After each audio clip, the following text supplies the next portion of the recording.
Terima kasih pemirsa, Anda masih menyaksikan Forum Dialog bersama DPRD Provinsi Banten terkait poster chatting untuk tangani stunting di Provinsi Banten. Saya kembali lagi ke Pak Dede.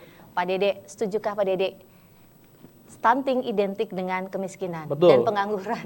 Bapak yang memang membidangi itu, silakan Pak. Betul, jadi memang tadi di awal saya sampaikan bahwa kenapa sih stunting ini penting selain untuk generasi bangsa berikutnya, juga identik tadi dengan kemiskinan, dengan pengangguran. Padahal kalau kita lihat ya, APBD misalnya, Provinsi Banten itu APBD-nya ke-6 tertinggi secara nasional. Kalau mau stunting yang paling banyak harusnya di daerah provinsi yang APBD-nya lebih rendah. Tapi kan masyarakat identiknya bahwa ini ada kemiskinan gitu. Walaupun sebenarnya bukan hanya faktor kemiskinan, banyak faktor-faktor yang lainnya. Maka untuk itu ini harus diselesaikan secara bersama-sama, kolaboratif ya. Dan ini menjadi identik jadi malu kita kalau angka stunting di daerah Provinsi Banten yang hanya berapa meter dari ibu kota gitu ya, apalagi daerah industrinya cukup banyak gitu, masa harus masih ada angka stunting yang cukup tinggi. Maka untuk itu kemiskinan, pengangguran harus diselesaikan. Termasuk hari ini misalnya kita juara 1 juga kan, pengangguran tertinggi di Indonesia. Ini juga saya khawatir malah nanti ketika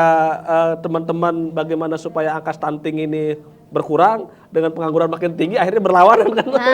Ini kita dorong dari berbagai pihak, termasuk dari angka pengangguran supaya bisa terserap maksimal, supaya bisa mengurangi juga dari angka stunting. Oke, saya ingin ke Pak Tony.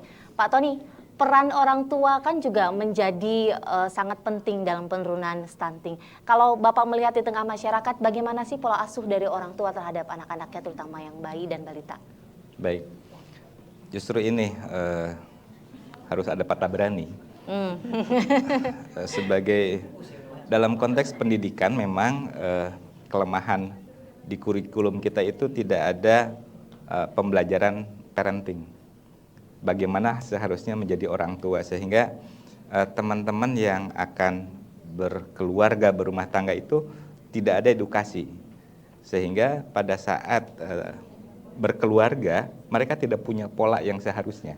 Sehingga semua dengan kreasinya masing-masing. Kalau yang baca ya baca, kalau yang tidak ya ngikutin turun-temurun. Nah sehingga teman-teman mahasiswa dan sebagainya, terutama kaum perempuan, karena anak akan dekat dengan ibunya dari semenjak 0 hari ya.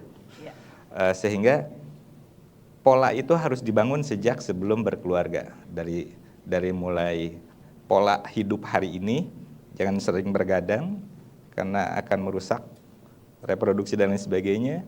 Kemudian setelah berkeluarga juga dalam kehamilan seterusnya sampai melahirkan dan seterusnya, itu perlu ada pola sehingga pada saat berumah tangga dan sebagainya tahu cara mengajarkan makan yang benar seperti apa, waktu makan itu tidak menunggu lapar, tetapi memang ada pola-pola termasuk nutrisi. Kalau hukumnya makan di kita itu yang penting banyak dan kenyang, enak dan enak sekali. Nah itu pola yang mari kita ubah dengan cara yang seharusnya, artinya ada pola-pola kandungan nutrisi mana yang harus dikonsumsi oleh kelompok-kelompok usia tertentu. Nah ini yang terpenting, perlu ada edukasi kepada generasi mudanya. Kalau kita mengedukasi orang tua yang saat ini, nanti ada post setting sehingga itu sudah kadung berjalan, sehingga kita perlu ada pembiasaan. Bukan lagi pendidikan, tapi pembiasaan bagaimana mengajak pola hidup yang sehat untuk mencegah terjadinya stunting itu seperti apa. Oke, Pak Dede, edukasi pendidikan ini juga bidangnya Pak Dede. Seperti apa Pak? Apakah memang tidak ada pendidikan tentang parenting?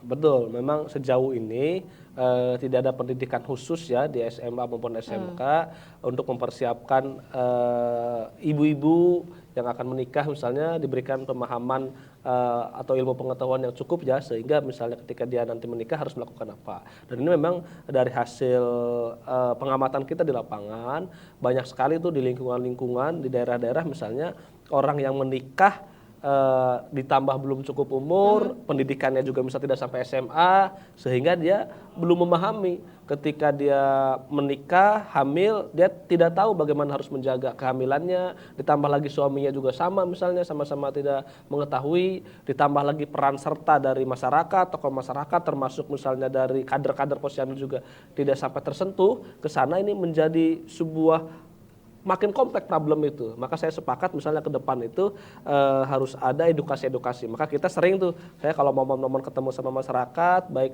kalau dikasih sambutan dalam waktu Agustusan, dalam waktu momen-momen tertentu, saya selalu sisipkan materi-materi yang sederhana yang bisa dicerna sama mereka supaya mereka sendiri mempersiapkan ketika mau menikah ya bagaimana bisa konsultasi ke bidan. Misalnya sekarang kan hampir satu desa, satu kelurahan dimanapun ada bidan desa ya. Kalau mereka misalnya tidak memahami, yang penting mau nanya gitu ya.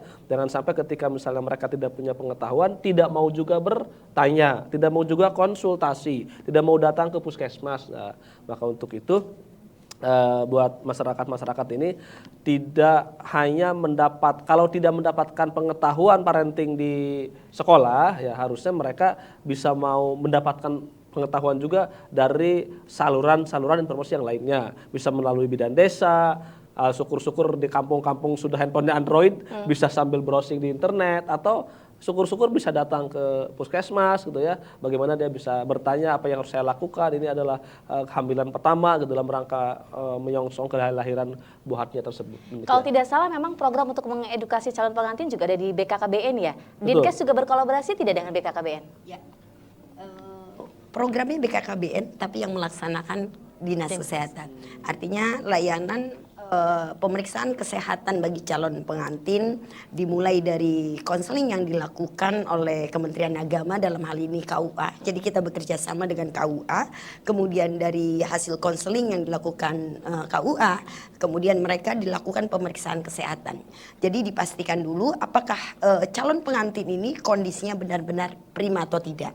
Seandainya memang dia kondisinya tidak dalam prima, maka diharapkan hamilnya untuk ditunda, disehatkan terlebih dahulu, baru nanti setelah kondisinya sehat meskipun sudah menikah dia bisa kemudian baru hamil.